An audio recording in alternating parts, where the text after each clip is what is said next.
যে কোনো ভাবে, যে কোনো মূল্যে, যে কোনো উপায়ে বাংলাদেশ আওয়ামী লীগকে সুনির্দিষ্টভাবে বাংলাদেশ আওয়ামী লীগ ক্ষমতায় আসবে, বাংলাদেশ আওয়ামী লীগ এই দেশের রাষ্ট্র চালাবে। 5ই অগাস্টের পর বলা হচ্ছে যে মাননীয় প্রধানমন্ত্রী শেখ হাসিনাকে তারা অ্যাকোমোডেট করেছে, এটার জন্য অনেক ক্ষোভ। তাহলে তারেক রহমানকে যে ইংল্যান্ড এতদিন ধরে অ্যাকোমোডেট করলো, ইংল্যান্ডের বিরুদ্ধে তো আপনার কোনো ক্ষোভ দেখা যায় না। আপনি আপনার যে দলের নেতা গোলাম আজম 1971 সালের পরে সে যে ইংল্যান্ডে গেল, কই? আমি তো বলি নাই যে ইংল্যান্ড রাজাকারদেরকে প্রতিষ্ঠা করেছে। মাননীয় প্রধানমন্ত্রীকে একটা নিরাপত্তার জন্য এক জায়গা থেকে অন্য জায়গাতে স্থানান্তরিত করা হয়েছে।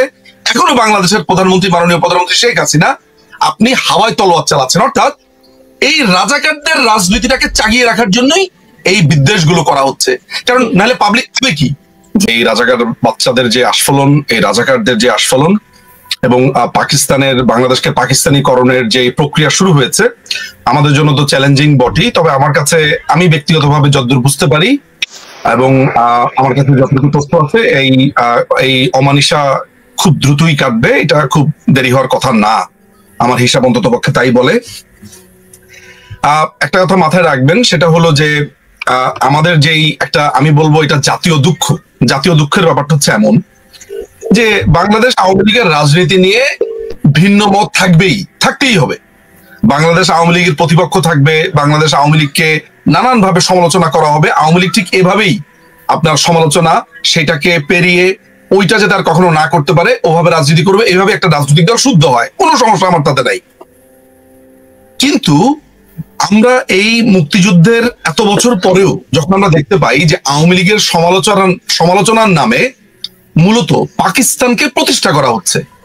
আজকে তো এমন হওয়ার কথা ছিল না যে বাংলাদেশে আমাদেরকে এটা নিয়ে চিন্তা করতে হবে যে রাজাকার আলবদর যারা মুক্তিযুদ্ধের সময় চরম ফেসিস্ট একটা জান্তা সরকারের পক্ষে ছিল, লক্ষ লক্ষ মানুষের খুনের সাথে জড়িত ছিল, তারা বিভিন্ন বাহিনী শুধুমাত্র সমর্থন করেছে বলে তারা পার পেতে চায়। সেই জামাত শিবির বা সেই সময়ের ছাত্র সংঘ, তারা আল বদর, আল শামস, শান্তি কমিটি নামে বিভিন্ন রকমের উপগ্রুপ করেছে, শাহিন ফৌজ। সেই লোকগুলো আজকে আমাদেরকে মুক্তিযুদ্ধের বয়ান দিচ্ছে, আজকে সেই লোকগুলো বাংলাদেশকে দখল করে আছে। বাংলাদেশের সাথে কিন্তু আবার একটা জিনিস মাথায় রাখতে হবে যে মাননীয় প্রধানমন্ত্রীর সাথে কিন্তু আবার কংগ্রেস, বিজেপি যাই বলেন না কেন, একটা ন্যাশনাল কনসেনসাস আছে উনার ব্যাপারে, উনার নিরাপত্তার ব্যাপারে। ওই প্রসঙ্গে যাচ্ছি না, আমি তাদের ইন্টারনাল পলিটিক্স এর কথা যদি বলি। ফলে ভারতকে ডিস্টেবিলাইজ করবার একটা বিষয় এখানে আছে। বাংলাদেশ রাষ্ট্রের পক্ষে আসলে ভারতের সাথে যুদ্ধ করে টিকে থাকা বা বাংলাদেশ রাষ্ট্র এই উস্কানি দেওয়া, এটা আমি এখন যারা ক্ষমতা দখল করেছে আমি তাদের কথা বাদ দিই। অ্যাজ এ বাংলাদেশ হিসেবে এই জিনিসটা আমরা কখনো করবও না, আর আমাদের করার প্রয়োজনই নেই। এর অনেকগুলো কারণ আছে। কারণ হচ্ছে, প্রথমত কারণ হলো আমাদের দরকার নেই, কারণ ভারত আমাদের আসলে শত্রু রাষ্ট্র না। সেকেন্ড, আমাদের ওই সামর্থ্যও নেই ভারতকে টেরোরাইজ করার। এবং যেটা প্রথম পয়েন্টটা বলেছি, কারণ যুদ্ধ, বঙ্গবন্ধু এইসব ব্যাপারে খুবই শ্রদ্ধা করে। ফলে আজকে মাদ্রাসার স্টুডেন্ট যারা দেখবেন তারা অফেন্ডেড হওয়ার কিছুই নাই। যেমন স্কুল বললে আমি এটা মনে করি নেই না যে রেসিডেন্সিয়ালকে বলা হচ্ছে। সো এইটা একটু ক্ল্যারিফাই করা আমার প্রয়োজন। তো আপনি যেহেতু আওয়ামী লীগের সঙ্গে অত্যন্ত ঘনিষ্ঠ সক্রিয়ভাবে কাজ করছেন বিভিন্ন পর্যায়ে, যে আওয়ামী লীগ এই বিষয়গুলো কতখানি বিবেচনা করছে, ভবিষ্যতে তারা নিঃসন্দেহে ফিরে আসবে, কিন্তু কতখানি আত্মশুদ্ধি নিয়ে ফেরত আসবে এবং এই বিষয়গুলি তারা গবেষণা করছে কিনা, তারা বিশ্লেষণ করছে কিনা, যে তাদের ভুলগুলো কি, কারা তাদেরকে আসলে ভুল পথে পরিচালিত হলো, এই বিষয়গুলি তারা কিভাবে করে দেখছে? অনেক ধন্যবাদ। এইটা এমন একটা সেন্সিটিভ কোশ্চেন, বিশেষ করে আমার জন্য। আমার মনে হয় না যে আমি কোনো ধরনের চূড়ান্ত অনুমতি ছাড়া বা সময় ছাড়া এগুলো নিয়ে কথা বলতে পারবো। আপনিও খুবই আত্মবিশ্বাসী ছিলেন যে কিছুই হবে না, সরকার সব হ্যান্ডেল। আমি আপনাকে বলছি, এটা বলতে তো আমার কোনো বাধা নেই। সেই সময় বাংলাদেশের গোয়েন্দা সংস্থাগুলোর সাথে আমার সরাসরি যোগাযোগ ছিল এবং এটা আমি বলবোই। এবং তারা যদি এগুলো ডিনাই করে, আমার কাছে অসংখ্য প্রমাণপত্র আছে এবং কারা কোথায় বিট্রে করেছে না করেছে সেগুলো আমার কাছে একদম প্রমাণ সহ আছে। সেগুলো নিয়ে আমি কথা বলছি না, কারণ সেনাবাহিনী বিট্রে করেছে, তাতে কোনো রকমের আমার সেনাবাহিনীর একটা অংশ বিট্রে করেছে, সেটা নিয়ে কখনো আমাকে চ্যালেঞ্জ করতে আসলে তারপরে সেগুলোর জবাব আমি দিতে পারবো। কিন্তু প্রশ্ন এটা না, প্রশ্ন হচ্ছে যে মূলত বাংলাদেশ আওয়ামী লীগের ভেতরে কেউ কি করেছে কিনা।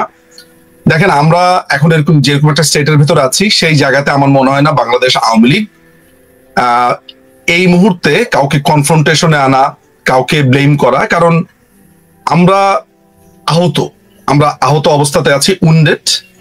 এরকম আহত অবস্থাতে প্রথমে যেটা দরকার, আমার যে ক্ষত, সেই ক্ষতের চিকিৎসা প্রয়োজন। আমি আহত হয়েছি, আমি নিজেকে আস্তে আস্তে আস্তে আস্তে করে ঠিক করবার চেষ্টা করছি। এই আহত বাংলাদেশ আওয়ামী লীগ হয়েছে নানান ভাবে, বেইমানি, বিশ্বাসঘাতকতা থেকে শুরু করে নানান ভাবে। কে কারা কিভাবে আছে সেই জায়গাতে আমি আপনাকে নিয়ে যাচ্ছি না, সেই মানুষগুলোর নামও বলছি না। অনেকের নামই আপনি বলছেন, অনেকের রেফারেন্সে আপনার কথা বলছেন, তো হয়তোবা অনেকের ব্যাপারেই সামনে প্রশ্ন আসবে। এখন যারা মিডিয়াতে অনেক রকমের রেফারেন্স দিচ্ছেন, সেগুলো সামনে আসবে, এখন না। আমি আপনাকে কয়েকটা ডট মেলাতে বলি, একটু ঠান্ডা মাথাতে আজকের এই কথাগুলো একটু শুনবেন, এটা গুরুত্বপূর্ণ। প্রথম কথা হচ্ছে, 2018 সালে যেই কোটার সমস্যাটা শেষ হয়ে গেছে, এটা 2021 সালে যেই ছেলেটি রিড করলো, সেই ছেলেটি কে? হু ইজ দ্যাট ওহিদুল ইসলাম তুষার? আচ্ছা, 2021 সালে সে রিডটা করলো, 21, 22, 23, 24, 3 বছর, 3.5 বছর, 4 বছর কোনো সারা শব্দ নাই সেই রিটের। 23শে জুন যখন ওয়াকার, জঙ্গি সর্দার ওয়াকার যখন সেনাবাহিনী প্রধান হলো, তার পরের দিন রায়টা দিতে হলো কেন? যে রায় দিল জাস্টিস আপনার খিজির হায়াত খান এবং কামরুল কাদের, তারা কারা? তারা কি সাম্প্রতিক সময় আমেরিকাতে গেছিল, বা আমেরিকান কোনো প্রোগ্রামে তারা অ্যাটেন্ড করেছিল? তাহলে কয়টা ক্যারেক্টারের কথা বললাম? ওহিদুল ইসলাম তুষার, সে রিড করেছে। কেন করেছে রিডটা? সে জানে যে সরকার নিজে পরিপত্র জারি করেছে। সরকারের একটা পলিসিকে চ্যালেঞ্জ করতে পারে কারা? 1 নাম্বার। 2 নাম্বার হচ্ছে বিচারপতি কারা যারা রায় দিয়েছে? 2 নাম্বার। 3 নাম্বার, ওয়াকার সাহেব যখন সেনা প্রধান হন, তখন অনেকেই বলে যে মাননীয় প্রধানমন্ত্রী করেছেন, মাননীয় প্রধানমন্ত্রী, মানে সমস্ত দোষ এই মানুষটার উপরে। মানে মনে হয় যে রাষ্ট্র কাঠামো হচ্ছে উনার কথাতে, মানে উনাকে এক নায়ক বানিয়ে দেওয়া হচ্ছে, অথচ মাননীয় প্রধানমন্ত্রী কিন্তু একটা নিয়মের মধ্যে করে।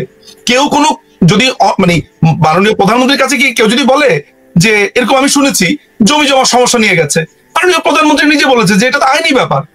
আরে এইটা যদি আইনি ব্যাপার উনি এটা মনেই না করতেন, তাহলে উনার জন্য তো 3 সেকেন্ডের ব্যাপার ছিল বিচারপতিদেরকে ফোন করে বলা, এই রায় দিয়ে দাও। উনি কি বলেছেন? তাহলে কি কেউ কি নিজের পায়ে নিজে কুড়াল মারবে বা নিজেকে নিজে বিপদে ফেলবে? মানে সেলফ ইনক্রিমিনেট করবে নাকি কেউ? বাংলাদেশের মানুষের যে ভাবনার স্তর, এটা ভয়াবহ, যে প্রধানমন্ত্রী সবকিছু করতে পারবে, কিন্তু প্রধানমন্ত্রী যে সবকিছু করতে চান না আইনের বাইরে গিয়ে, এইটা কেউ বিশ্বাস করতে চায় না। তার মানে ব্যাপারটা দাঁড়াচ্ছে উনি এটা আদালতের উপরে ছেড়ে দিয়েছেন।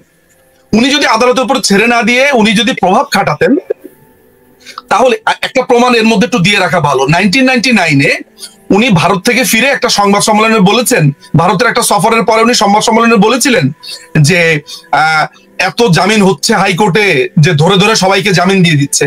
আপনি জানেন যে এটার জন্য তার নামে আদালত অবমাননার রুল জারি হয়েছিল।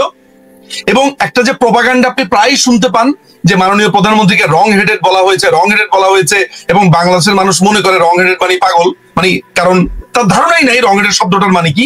ওই প্রপাগান্ডাটাও কিন্তু ওই সময়। আমি এই প্রসঙ্গটা কেন আনলাম, তার মানে মাননীয় প্রধানমন্ত্রী থাকা অবস্থাতে তার বিরুদ্ধে কন্টেম্পট অফ কোর্টের কিন্তু অভিযোগ দায়ের করেছে। তার মানে কি, উনি যদি প্রভাব খাটাতেন তাহলে ওই লোক কোনোদিন এই পিটিশনটা দায়ের করতে পারতো? আমি প্রমাণটা করছি এই কারণে যে মাননীয় প্রধানমন্ত্রী অল দ্য টাইম আইনের প্রতি শ্রদ্ধাশীল ছিলেন। আচ্ছা, এই যে আইনের প্রতি শ্রদ্ধাশীল এত বড় আমি বয়ানটা দিলাম, কেন দিলাম? এই কারণে দিলাম যে ওয়াকার যখন